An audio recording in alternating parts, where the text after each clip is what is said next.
The Princess and the Human, Chapter 27. The sudden outcry of a word that didn't get translated startled Kirteen. Huh? What? Get off me, what's wrong, when is your next molting? Nadine pressed without acknowledging his confusion, on the risk of repeating myself, what? What kind of question was that? Why would anyone ask that out of nowhere, your next molting, when is it due, how would I know, how wouldn't you? It's your body, and? Do you know when you will have to go to the toilet the next time? It just happens when it happens, everything else is the doctor's job, he retorted as he climbed off her back. What exactly was she going on about? Was she finally getting tired? But why ask about his molting cycle then? Shit. Shit, shit, shit. Maybe. She palpated her clothes. No, too soaked already, crap, is there a problem, milady? One of the guards asked, not having missed the alien girl's apparent panic. She shouted looking at them. Your armor vests, do they absorb liquids, air? No, damn it.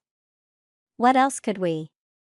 She ran to the nearest bush, ripped off some leaves, and gave them to him. Can you try to wipe yourself dry with those, Nadine? Calm down. What by the first ones are you going on about? That at least seemed to halt her. The alien girl hesitated for a moment, before swiping one hand over her left arm and raising her spread fingers. Small, clear droplets dribbled down. See that? That is sweat. My body produces it to regulate its temperature, that is the main reason for my high endurance, right? The stuff had cooled him down as well. He remembered his main problem being his body heating up, but if she could circumvent that problem like that, it all made sense. Neat, he commented, certainly, but here comes the not so neat part, this stuff dissolves your carapace. A long silence, filled with blank stares from both him and the guards followed. You are messing with me again, right? He finally managed to ask. Do I look like I'm joking right now? No, she definitely didn't. When she was teasing him, she was always calm and collected. In fact, he couldn't remember any point where she seemed as panicked as she was now. But, could this really be true? If so, what was going to happen to him? His entire front body was full of her sweat. Looking at the leaves in his hand, he tried to wipe it off. But while he did manage to get the bigger droplets, the wetness as a whole stayed. I can't get it off completely. Do you really have no idea when your next molting is? No. I didn't even have my first molting yet. All I know is that it's supposed to happen in the near future, at least that much he knew, mainly because the maids wouldn't shut up about it. The first molting meant reaching adolescence after all, while the second one meant entering adulthood. Nadine took a deep breath, seemingly trying to calm herself down. Okay, to be fair, we don't know for sure if it actually is the sweat, we just got there by process of elimination. Let's hope near future means within the next 70 days, then the new shell should have already formed. If that's the case, you'll just end up molting sooner than planned. In fact, Doc theorized that I can only dissolve your exoskeleton when it's already getting soft due to molting being close. But I'd prefer not to test that one, so, what now? Nadine shrugged. Back to the shuttle, back to the palace, get you checked up, and while doing so hope for the best I guess. Have you recovered a bit? I should be able to walk the rest of the way. As they got near the clearing where they had landed, Nadine abruptly halted once again. He was just about to ask, but as Kirteen followed her line of sight, he saw it himself. A Karaika, possibly even the same they had seen before, was right in front of the shuttle. His left side pointed towards them, while the head was buried in the passenger space. What is that thing doing there? Kirteen asked, doing his best to keep his voice low this time. Don't know, maybe we're not the only ones who like guther fruits, but why is the door open in the first place? One of the guards added quietly, but with audible anger. What is our pilot doing? To that, Nadine seemed to squint her eyes. Kirteen wasn't exactly sure what that was supposed to achieve. By the looks of it, sleeping, seriously? He thought. So much about guarding the shuttle. Then again, this was a unique chance. Well then, go for it. Surprised, Nadine turned her head toward him. You sure? We're kind of in a hurry. It'll take us multiple invas to get back anyway. Now at least try so this wasn't completely pointless.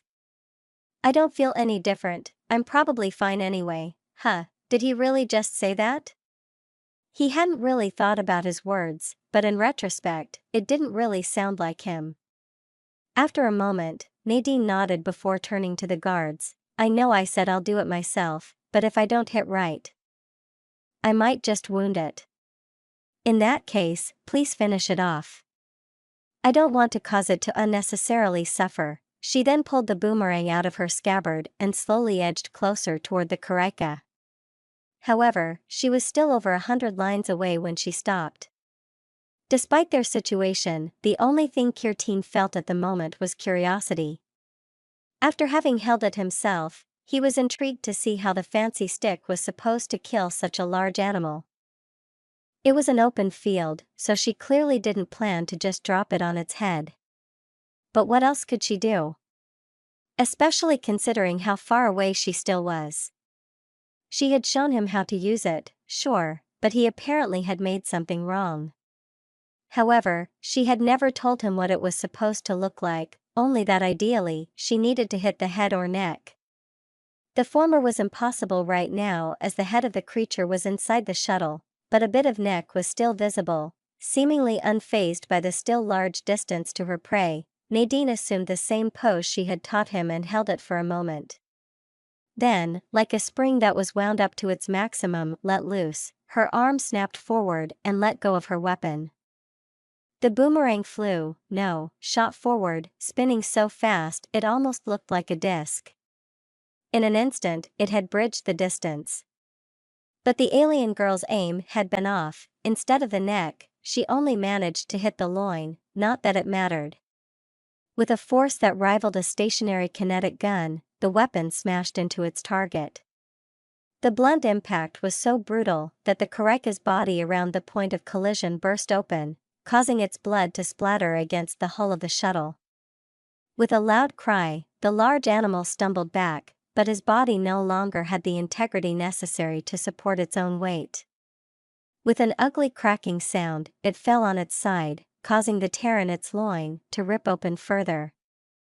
As it hit the ground, a large portion of its organs were pushed out through the hole. The remainder of his life force followed quickly, leaving behind a motionless cadaver. Whether its quick death was caused by the injury itself or something else, Kirteen couldn't tell.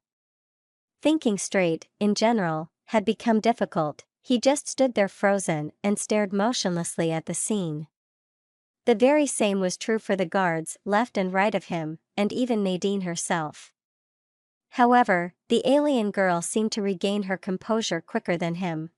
Right. I kinda didn't consider that this thing was made to kill Earth animals.